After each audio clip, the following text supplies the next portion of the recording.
अस्सलाम वालेकुम दोस्तों, ऐसे अच्छे वीडियोस के लिए रोहूरा चैनल को सब्सक्राइब कीजिए। अच्छा, तो आज के इस जायजे में हम एक बहुत ही ताकतवर चीज़ पर बात करने वाले हैं। रोज़मर्रा की मुश्किलात, रिस्क की टेंशन और ज़हनी दबाव, ये वो चीज़ें हैं जिनसे हम सबका रोज़ पाला पड़ता है ना? तो इस पेशकश में हम जुमे के दिन की एक ख़ास और बहुत ही मुनज़्ज़म दुआ के माखज़ को समझेंगे। इसका बुनियादी मकसद ही यही है कि ज़िंदगी की मुश्किल राहों में कैसे सुकून पाया जाए और बंद रास्तों को कैसे खोला जाए। ये देखना वाकई बड़ा दिलचस्प है कि ये मखसूस अल्फाज इंसानी नफ्सियात और रोज़मर्रा ज़िंदगी पर कैसा असर डालते हैं। चलें जल्दी से देख लेते हैं कि आज हम किन किन चीज़ों को कवर करेंगे। हम बात करेंगे जुमा की इस खुसूसी दुआ की फजीलत पर, इसे पढ़ने का सही वक्त क्या है, रिज़्क और कामयाबी की दुआओं पर, मुक़द्दस नामों के ज़िक्र पर और आखिर में बख्शिश और दुरूद के हिस्से पर। तो शुरुआत करते हैं पहले हिस्से से, जो कि जुमा की इस खुसूसी दुआ की फजीलत यानी इसके फ़ज़ाइल और बरक़ात के बारे में है। देखें, माखज़ में जो बात सबसे ज़्यादा नुमाया है वो ये है कि ये दुआ हमारी सबसे आम लेकिन सबसे गहरी मुश्किलात का सीधा सीधा हल बताती है।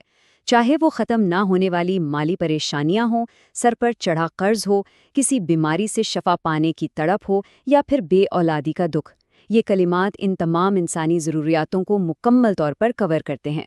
ये सिर्फ चंद अल्फाज नहीं हैं, बल्कि माखज़ के मुताबिक ये एक थके हारे दिल के लिए सुकून और उम्मीद का एक बहुत ही ठोस वादा है। अब बढ़ते हैं दूसरे हिस्से की तरफ, दुआ पढ़ने का सही वक्त, मतलब ज़्यादा से ज़्यादा फ़ायदे के लिए इसे पढ़ा कब जाए। यहाँ पर माखज़ हमें एक बहुत ही दिलचस्प टाइमलाइन देता है। इसमें दिन के दो ख़ास औकात का जिक्र है, एक फजर के बाद की सुबह और दूसरी मगरिब से ज़रा पहले की शाम। बताया ये गया है कि अगर मुकम्मल सच्ची नीयत के साथ दिन के बिल्कुल शुरू में इसे पढ़ा जाए तो शाम ढलने तक इस खास मकसद के हवाले से कोई ना कोई खुशखबरी मिलने की उम्मीद होती है। सुबह की नीयत और शाम तक उसके नतीजे का ये जो कनेक्शन है ना, ये वाकई इस अमल को बहुत पुरअसर बना देता है। तीसरा हिस्सा है रिस्क और कामयाबी की दुआ। इसमें हम रिस्क और फतह की दुआओं को तफसील से देखेंगे। एक बहुत ही गौरतलब बात यह है कि इस दुआ का आगाज़ सीधा मांगने से नहीं होता, बल्कि पहले इंतहाई अदब और अकीदत के साथ अल्लाह की हम्दो सना बयान की जाती है, दिल को तैयार किया जाता है और उसके फ़ौरन बाद नबी करीम सल्लल्लाहु अलैहि वसल्लम पर दरूद भेजा जाता है।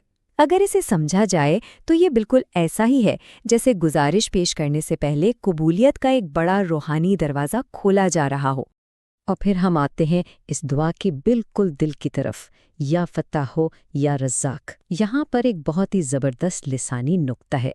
लफ्ज़ फत्ताह का मतलब सिर्फ खोलने वाला नहीं है, इसका मतलब वो हस्ती है जो उन दरवाज़ों को भी खोल दे जो बज़ाहिर हमेशा के लिए लॉक हो चुके हों। तो ये गैबी मदद की वो पुकार है जो रोज़मर्रा की बंदिशों को, ख़ास तौर पर रिज़्क की बंदिशों को जड़ से उखाड़ फेंकती है। चलें अब चौथे हिस्से पर आते हैं, जो है मुक़द्दस नामों का जिक्र, यानी रहमत की सिफ़ात को पुकारना। इस हिस्से में हम मांगने के अंदाज में एक कमाल का बैलेंस देखते हैं। ये सिर्फ मांगते चले जाने का नाम नहीं है, बल्कि अपनी इंसानी कमज़ोरी को दिल से मानने का नाम है। एक तरफ मादी रिस्क मांगा जा रहा है कि ऐ मांगने वालों को रिस्क देने वाले, और ठीक उसी वक्त अपनी बेबसी को मानते हुए एक गहरी रहमत की भीख मांगी जा रही है। ये जो तवाज़न है ना, ये वाकई इंसान को ज़मीन पर पाँव रखने और आजिज़ रहने में बहुत मदद देता है। और फिर ये अल्फाज आते हैं, या काज़ी हाजात, मतलब ए तमाम हाजतें पूरी करने वाले। जब ज़ाहिरी तौर पर सारे असबाब ख़त्म हो जाएं तो माखज़ के मुताबिक ये चंद अल्फाज एक इंतहाई जज्बाती पुकार बन जाते हैं। ये एक डायरेक्ट अपील है कि अब मेरी गहरी ज़ाती मुश्किलात को हल कर दे। हम कह सकते हैं कि ये मायूसी के घप अंधेरे में यकीन की एक बहुत बड़ी किरण है। अच्छा, अपनी ज़रूरतों को पेश करने के बाद दुआ के अल्फाज में एक ज़बरदस्त शिफ्ट आता है। अब रुख मुड़ जाता है दुनियावी और रूहानी आफतों से बचाव की तरफ। अल्लाहुम्मा इन्नी औज़ु बिक, यानी ए अल्लाह मैं तेरी पनाह मांगता हूँ। ये मांगने और फिर ख़ुद को महफूज रखने की जो एक दोहरी शील्ड है, ये इंसान को एक मुकम्मल तहफ़्फ़ुज़ का एहसास फराहम करती है।